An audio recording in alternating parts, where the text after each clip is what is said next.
The church was never a place. The church is the people.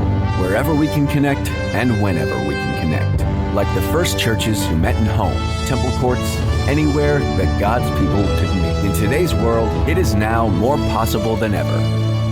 Any time zone, any country. Because no matter the circumstances, we are called to make disciples, build relationships, pray together, intimately fellowship, and love God and each other through any means necessary, until the time we can physically gather again.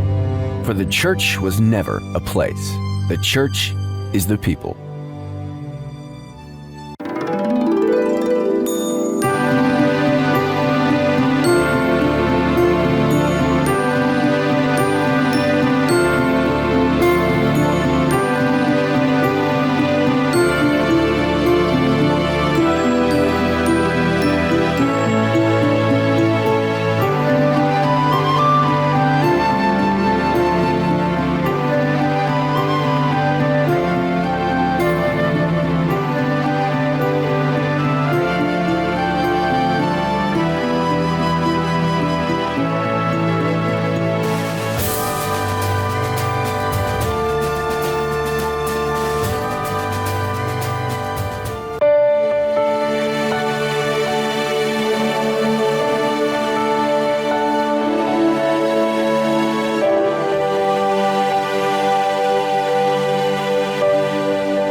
Hi!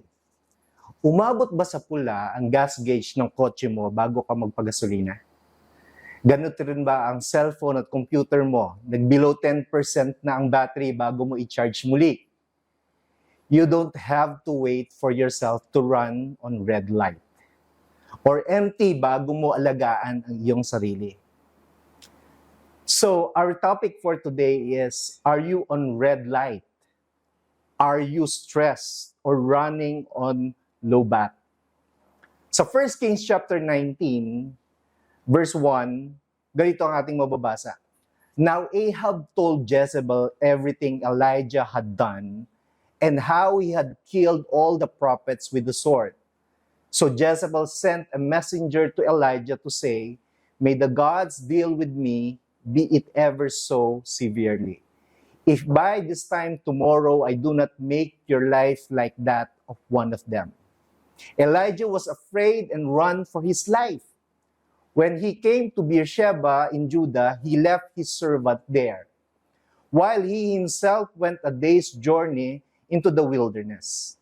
He came to a broom bush, sat down under it, and prayed that he might die. "I have had enough, Lord," he said. "Take my life. I am no better than my ancestors." Then he lay down under the bush and fell asleep.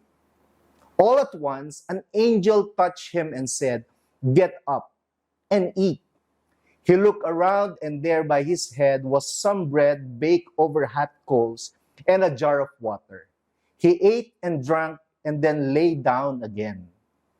The angel of the Lord came back a second time and touched him and said, "Get up and eat, for the journey is too much for you." So he got up and ate and drank. Strengthened by that food, he traveled 40 days and 40 nights until he reached Horeb, the mountain of God. So even Elijah, siguro siya yung greatest prophet na nabuhay, no? But even he himself, no, feel stressed or even depressed, no? So kapag nararanasan o nararamdaman natin ng mga bagay na ito, kailangan meron tayong gawin. Sa 3 years na public ministry ni Jesus, hindi siya na-burn out. Kahit na ang dami niyang ginagawa. Matindi ang opposition na kanyang hinaharap at may personal betrayal pa siyang naranasan, di ba? Ano ang sikreto niya? Why did he not run out of lubat like the most of us are probably feeling after going through a pandemic for more than 3 years now? There are 5 things that we can observe about Jesus' self-care regimen. Handa na ba kayo? Number 1, he prayed regularly.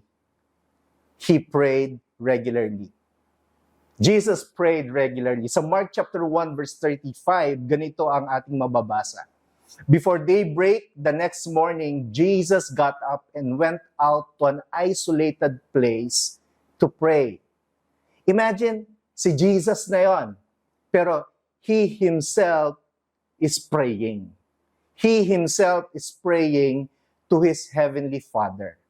Jesus spent time in prayer regularly. Makikita natin ito all throughout his ministry. His daily communication with his heavenly Father recharged him for his daily mission. So, bago ka sumabak sa maraming gawain, bago ka ma-overwhelm sa mga trabaho na iyong haharapin, spend time with God to be recharged and strengthened. Make it your daily habit to pray. Di ba ang sabi ng Bible? Pray without ceasing.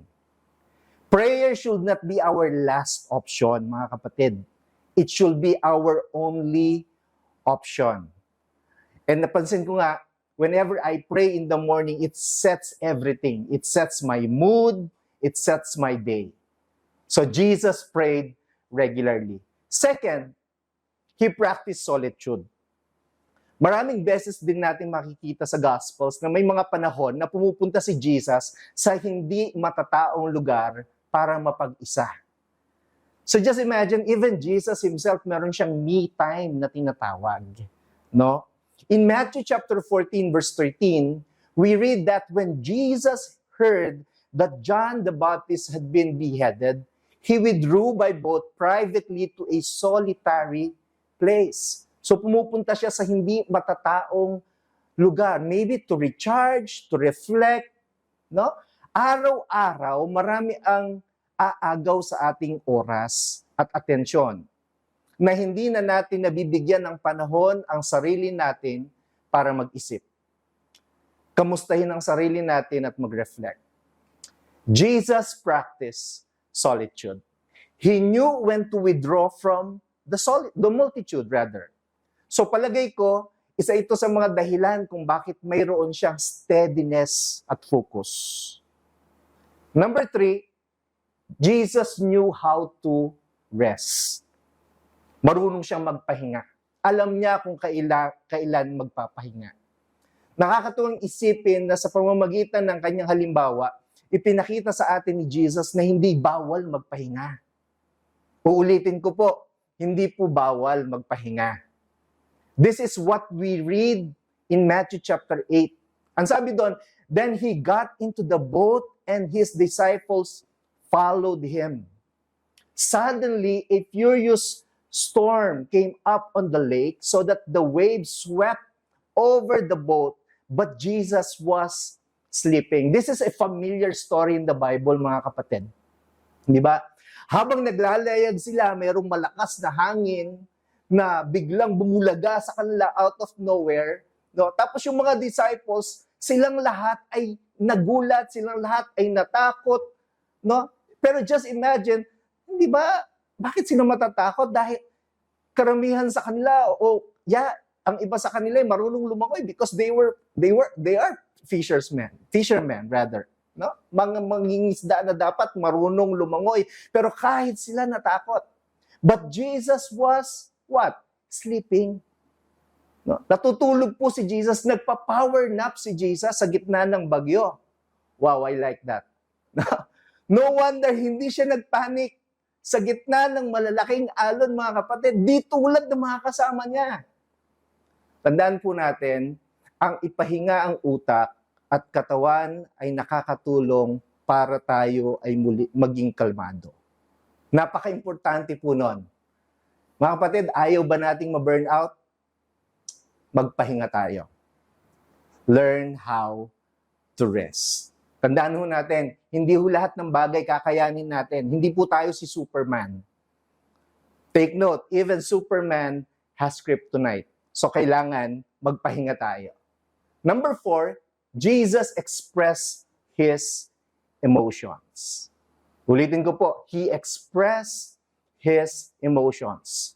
Siguro na-imagine natin si Jesus ay palaging malumanay, hindi nagagalit, no? Very humble, no? Read that Gospels and you will find how that is not the case. Tandaan natin, Jesus expressed different emotions. Doon sa John chapter 11:35, when his friend Lazarus died, ano po yung ginawa ni Jesus? Ito po yung pinakamaikling verse sa entire Bible. Dalawang word lang po ito, John 11:35. Alam na alam po natin. Anong ginawa ni Jesus? Jesus wept. Tumangis, umiyak si Jesus nung yung friend niya si Lazarus ay mamatay. So Jesus expressed His emotions through weeping or crying. No? Hindi lamang po yun, nung nakita niya ang abuses at corruption sa temple, anong ginawa ni Jesus? Nagalit siya. Hindi po masamang magalit, pero ang sabi ng Bible, sin not. No? Ang sabi po sa Matthew chapter 21 verse 12, we read, and Jesus entered the temple and drove out all who sold and bought in the temple. And He overturned the tables of the money changers and the seats of those who sold pigeons. Ipinakita ni Jesus na bahagi ng malusog na pagkatao ay ang pagkilala at paghahayag ng ating emosyon. In fact, binigay nga ng Diyos nung lalangin niya tayo yung ating emotions. No? Sapagkat natural lang na pwede natin itong gamitin. So even Jesus Himself expressed His emotions. So if you don't want to be drained, find healthy ways to express your emotions. Ulitin ko yun, ano? Find healthy ways to express your emotions. Lastly, Jesus had a support group. Jesus had a support group. So kung kanina, He practiced solitude, meron siyang me time, doon sa number 5, o panghuli natin, He had a support group. Bahagi ng self-care ay ang pagkakaroon ng support group. Di ba si Jesus, meron siyang 12 disciples. No? Pero alam niyo po ba, mula doon sa 12 o 12 alagad, meron pa siyang inner circle. Sino po yon? Si Peter, si James, si John.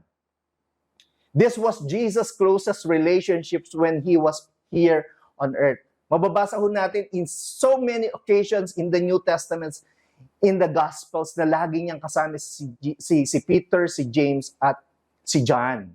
Ipinapakita nito na ang design talaga sa atin ng Diyos ay lumago at mag-thrive in the context of community. We need to be connected to God and to one another so that we won't run on empty. Tandaan ho natin, mga kaibigan, self-care is a term that we often hear nowadays, di ba? Because of pandemic. Pero alam niyo po ba, panahon pa ni Jesus, makikita na natin na mayroon siyang healthy practices na nakatulong upang mapanatili siyang focus sa kanyang misyon. Well-charged siya sa araw-araw at hindi nababurn out sa kanyang ministry.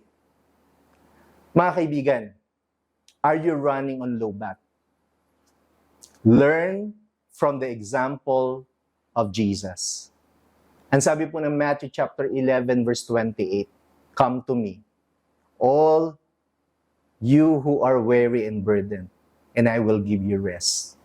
Take my yoke upon you and learn from me, for I am gentle and humble in heart, and you will find rest for your souls." Magandang hapon po sa inyong lahat.